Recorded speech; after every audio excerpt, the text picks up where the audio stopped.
हम तेजस्वी जी से भी आग्रह करेंगे, ऐसे मुद्दों को आप लात मारिए, इसको इशू नहीं बनाइए।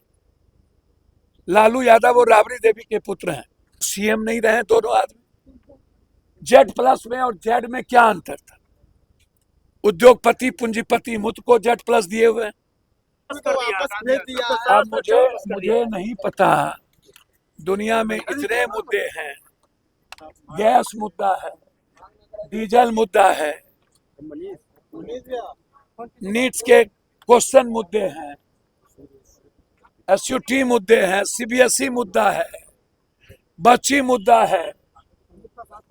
सरकार को बड़ा अवसर मिला है हीरो बनने का, छोटी छोटी बातों में उलझना। क्या वो सोना चांदी का घर है? घर तो एक ही है। इतनी नफरत क्यों? विपक्ष पर इस तरह का राजनीतिक रूप से दंडात्मक प्रक्रिया क्यों? क्या वो सीएम नहीं रहे दोनों आदमी? जेड प्लस में और जेड में क्या अंतर था? क्या उनको जेड प्लस की सुरक्षा नहीं मिलनी चाहिए? आप अपने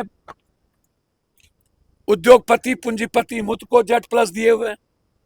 आप आरएसएस के चीफ भागवत जी को जेड प्लस एस्कॉर्ट दिए हुए हैं। आप कितने को जेड प्लस दिए हुए हैं, जेड दिए हुए हैं। आप बड़े बड़े चैनल के एंकर को जेड दिए हुए हैं। एजुकेशन माफिया और मेडिकल माफिया बड़ा बड़ा बाउंसर लेके चल रहा है। आप एमपी लोगों को जो बीजेपी में आता है उसको जेड दे देते हैं, जो दूसरा पार्टी छोड़ के आता है उसको जेड प्लस मिल जाता है, और जो बीजेपी के साथ और उसकी विचारधारा में ना हो उसको आप तंग करते हैं। क्या फायदा? मैं चाहूंगा कि आप इन मुद्दों से, छोटे मुद्दों से भटकना बंद करिए। इन मुद्दों को ये बीजेपी इसलिए खड़ा करती है ताकि जो डेवलपमेंट के पैसे बिहार में रुक गए हैं, 9,000 करोड़ कॉन्ट्रैक्टर को मिल ही नहीं रहा, तनख्वाह मिलेगा ही नहीं, पैसा है ही नहीं। मुद्दा दिग्भ्रमित करने के लिए सुरक्षा, घर का मुद्दा उठाया जाता है। हम तेजस्वी जी से भी आग्रह करेंगे, ऐसे मुद्दों को आप लात मारिए, इसको इशू नहीं बनाइए। लालू यादव और राबड़ी देवी के पुत्र हैं, छोड़िए। पप्पू यादव को सुरक्षा नहीं दिया, हटा दिया, क्या हुआ? मर जाएंगे। हम हाईकोर्ट गए, हाईकोर्ट के आदेश के बावजूद भी पूर्व सुरक्षा पर हम सुप्रीम कोर्ट चले गए हैं। आप भी जाइए, लड़िए। क्यों? घर और सुरक्षा के चलते एक मजबूत समाज को कमजोर कर रहे हैं आप समाज को डिमोरलाइज मत करिए प्लीज। अभी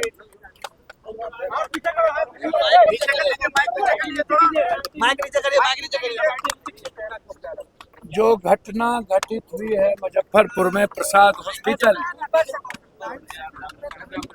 गवर्नर साहब से हमने उस अस्पताल के जो उन्होंने मेडिकल काउंसिल ऑफ इंडिया को वायलेंस किया है, बिहार सरकार के गाइडलाइंस को फॉलो नहीं किया, सिविल सर्जन और ड्रग्स इंस्पेक्टर पैसा लेके सभी माफियाओं को लगातार जिस तरीके से सभी प्राइवेट नर्सिंग होम पटना में बाईपास में हो, चाहे दरभंगा, चाहे मुजफ्फरपुर, चाहे पूर्णिया, चाहे भागलपुर, चाहे गया, जहाँ भी प्राइवेट नर्सिंग होम हैं वह फॉलो प्रदूषण का नहीं करते, वो फायर ब्रिगेड का नहीं करते हैं। उनके पास ना किसी भी तरीके से ना अल्ट्रासाउंड है, सीटी स्कैन है, एमआरआई है, ना एनेस्थेसिया है, ना आईसीयू घर वो रख सकते हैं, वेंटिलेटर पर लगा करके जान मारते हैं ये लोग। आतंक के तरह private nursing home 80% private nursing home, 20% ही अच्छे हैं। 80% प्राइवेट नर्सिंग होम के पास कोई कागज नहीं है। मैंने यह बात निशांत जी से भी समय मांगा है कि सभी प्राइवेट नर्सिंग होम की जांच होनी चाहिए, और जिसके पास मेडिकल काउंसिल ऑफ इंडिया का रूल नहीं है, बिहार सरकार का रूल फॉलो नहीं, प्रदूषण नहीं, एनेस्थेसिया नहीं, सीटी स्कैन, एमआरआई, अल्ट्रासाउंड नहीं, सर्जरी डॉक्टर नहीं, और जो गलत रूप से आईसीयू संचालित कर रहे हैं और दवाई माफिया को बेनिफिट दे रहे हैं, उस पर अविलंब रोक लगाई जाए, उसका कैंसिल किया जाए। और प्रसाद अस्पताल के मालिक को अभी तक 302 का मुकदमा नहीं किया गया, उस पर कार्रवाई हो।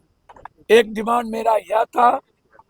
दूसरा डिमांड, यूनिवर्सिटी यूजीसी में जिस तरीके से पटना यूनिवर्सिटी में 1100 रुपया फीस समानता नहीं है, पूर्णिया में 600 बच्चों का फीस, जबकि OBC, BC, ST, SC minorities का इलाका है, गरीब का इलाका है। मधेपुरा में 400, उस फीस को 150 रुपया करने की मांग हमारे छात्र लीडर मनीष जी थे, निशांत थे, तो हम लोग इन लोगों ने मामले को उठाया कि हुजूर इस तरह किया जाए। एक मुजफ्फरपुर यूनिवर्सिटी का मामला था। तीसरा, भूपेंद्र नारायण विश्वविद्यालय, जो यौन शोषण का मामला एसआईटी जांच कर अभी तक क्लियर नहीं की, और गमन बहुत ज्यादा वहां के वीसी पर है। मधेपुरा यूनिवर्सिटी वाइस चांसलर पर बड़ा गमन का आरोप है, वो मैंने जांच के लिए रिक्वेस्ट किया है। यूनिवर्सिटी की गंभीरता, उसके बच्चे की सुचित्रता और विश्वास बनी रहे।